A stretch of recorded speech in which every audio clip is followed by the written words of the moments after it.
देखते हैं कि स्टेथोस्कोप यूज़ क्या होता है, और जब डॉक्टर के पास आप जाते हैं तो डॉक्टर आपके लिए स्टेथोस्कोप से क्या असेस करता है, क्या चीज़ें आपके नीडेड चीज़ होती है। डॉक्टर आपको बोलता है किस गहरी सांस लो, सांस छोड़ो, ठीक है।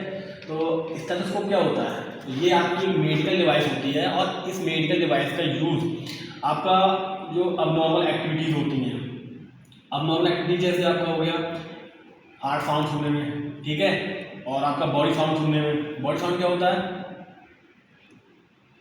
जैसे आपका पल्स रेट, पल्स सुनने में, ठीक है। लंग साउंड, लंग्स जैसे आपको कि घबराहट की आवाज़ हो रही है ज़्यादा, ठीक है, उसमें से यूज़ किया जाता है। तो इसके बेसिक्स कुछ इंपॉर्टेंट पॉइंट हैं, वो आपके लिए हमेशा काम आएंगे। पहला क्या है, मैंने बोला हार्ट साउंड सुनने में, हृदय का, हृदय की आवाज़ सुनने में, हार्ट साउंड सुनने के लिए, ठीक है। इसमें क्या होता है, जब आप हार्ट साउंड सुनते हैं तो क्या होता है, लबडब का साउंड आता है। तो जो लबडब का साउंड आता है वो आप कैसे सुनते हैं, लबडब साउंड आता है आप कैसे सुनते हैं, स्टेथोस्कोप से सुनते हैं ना।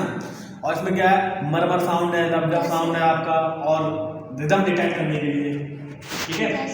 ये सारे साउंड सुनने के लिए आप किसका यूज़ करते हैं, इस मेडिकल डिवाइस का। ये क्या है, आपकी मेडिकल डिवाइस, जिसमें आप डायफ्राम यूज क्या करते हैं, आप देखिए इस तरीके से आप अच्छे डॉक्टर करता है तो आप क्या करते हैं, साउंड को सुनते हैं। और सबसे पहले क्या है, इसे यूज करने से पहले हमें ये पता होना चाहिए कि हमारा प्रॉपर वर्किंग में है या नहीं है, ठीक है। देन क्या, आप ब्लड प्रेशर मेजर करने में देखते हैं, आप जब आप बीपी मेजर करते हैं तो आप सबसे पहले क्या मानते हैं, आपने कब को माना, पेशेंट की आंख को चेक किया, ठीक है, फिर आपने चेक किया कि हमारा जो स्टेथोस्कोप है वर्किंग में है। ये आप जब प्रेस करते हैं, आप कान पर आपका लगा होता है, आप देखते हैं हाँ वर्किंग में है, ओके, ठीक है। एंड देन है आपका बबल साउंड सुनने में। बबल साउंड क्या है, जैसे आपने बताया डाइजेस्टिव एक्टिविटी है, उन्हें सुनने के लिए कि कोई ऐसी अबनॉर्मल एक्टिविटी तो नहीं हो रही है, ठीक है। एंड देन है आपका सर्कुलेटरी सिस्टम को असेस करने के लिए, ठीक है। तो इसमें क्या है, आपका जो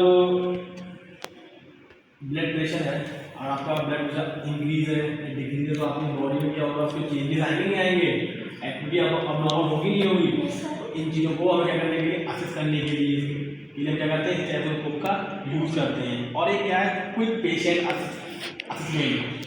क्विक पेशेंट असेसमेंट होता है, जैसा पेशेंट आपके ओपीडी में आया, आपने तुरंत पेशेंट को बेड पे लिया और उसकी एक्टिविटीज़ है, उसका बीपी लिया आपने, हार्ट साउंड सुना आपने, ठीक है, पल्स साउंड सुना, उसकी रिदम देखी आपने, लंग साउंड सुना, तभी तो आप फाइंड आउट करते हैं कि इसके लिए ये सिम्टम्स हो सकते हैं, ये डिजीज हो सकती है, और उस सिम्टम्स के अकॉर्डिंग ही आप क्या करते हैं, उसके इन्वेस्टिगेशन आप करवाते हैं, ठीक है। एंड देन है आपका नॉन इन्वेसिव टूल्स होता है। पेशेंट को किसी भी तकलीफ के बिना, पेशेंट को किसी भी तकलीफ के बिना या किसी भी इरिटेशन के बिना आप इसे यूज कर सकते हैं। आप किसी को इंजेक्शन लगाएंगे, पेशेंट का आप सैंपल लेंगे, आप ट्यूनिकेट बांधेंगे तो तकलीफ होगी, हार्ट होगा नहीं होगा। पर ये एक ऐसी डिवाइस है जिसका यूज आप क्या कर सकते हैं, बिना किसी पेशेंट को तकलीफ दिए हुए, पेशेंट को बिना किसी भी इरिटेशन के, ठीक है। अब क्या है, टाइप्स ऑफ स्टेथोस्कोप। ये भी कितने प्रकार का होता है आपका, ये भी आपका 3 प्रकार का होता है, ठीक है। एक होता है आपका ऑस्कल्टिक, दूसरा होता है आपका इलेक्ट्रॉनिक, तीसरा होता है आपका फीटल डॉपलर, ठीक है। जो आपका मैंने बताया था ऑस्कल्टिक, ये क्या होता है, आपका मोस्ट कॉमन टाइप होता है आपका ये, ठीक है। एंड देन जो आपका मैंने इलेक्ट्रॉनिक बताया था, ये होता है आपका, जैसे आपने देखा था कि ओपीडी में आप जाते हैं, पेशेंट आपके कफ लगाया और वो प्रेस करा मशीन को, और तुरंत आपकी बीपी की रीडिंग आपकी आ गई, ठीक है। एंड देन आपको होता है फीटल डेवलपर। फीटल डेवलपर क्या होता है, फीटल की हार्ट रेट सुनी जाती है। फीटल क्या होता है, फीटल क्या होता है, जब माँ के एब्डोमेन में होता है, जब माँ प्रेग्नेंट होती है, ठीक है, ड्यूरिंग टाइम इसे यूज करते हैं। तो कंक्लूजन इसका है कि स्टेथोस्कोप एक ऐसा पावरफुल टूल है जिसका यूज हम पेशेंट के असेसमेंट में करते हैं, ठीक है। Is that clear?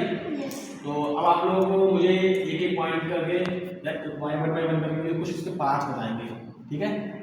तो मुझे इसका नाम क्या है? सर ये पूरा डायफ्राम है। हाँ। ये बेल, ये चेस्ट पीस। शाबाश, ये क्या है, डायफ्राम है, इसे हम क्या करते हैं, चेस्ट वॉल रखते हैं, और क्या कहता है इसके थ्रू क्या करते हैं, उसके साउंड को सुनते हैं। ठीक है, अब देन ये क्या है, ट्यूबिंग है। ठीक है, तो आपको पता चल गया कि डॉक्टर्स हो चाहे नर्स हो, स्टेथोस्कोप के बिना वो इनकम्प्लीट है। ठीक है, तो स्टेथोस्कोप का क्या यूज होता है, आपने आज की क्लास में जाना, तो क्या क्या स्टेथोस्कोप क्या यूज है, बाउल साउंड सुनने के लिए और लंग्स के साउंड सुनने के लिए, हार्ट साउंड, यानी कि हार्ट साउंड सुनने के लिए, अब नॉर्मल एक्टिविटीज साउंड सुनने के लिए। मतलब ये एक ऐसा टूल्स है जिससे आप बिना किसी इंसिजन के, बिना किसी पेशेंट को हर्ट किए हुए उसके साउंड को सुन सकते हैं। साउंड के मतलब उसकी अब नॉर्मल एक्टिविटीज को आप असिस्ट कर सकते हैं। ठीक है, तो आई होप सो कि आज का जो टॉपिक था आपके स्टेथोस्कोप समझ में आया होगा। ठीक है, तो अब आपको फ्यूचर में से अगर आपको आपसे पूछता है कि ये डिवाइस क्या है, कौन सी एक कोई ऐसी डिवाइस बताओ जो पेशेंट के लिए इटेबल नहीं होती, पेशेंट इरिटेट नहीं करती है, तो कौन डिवाइस है?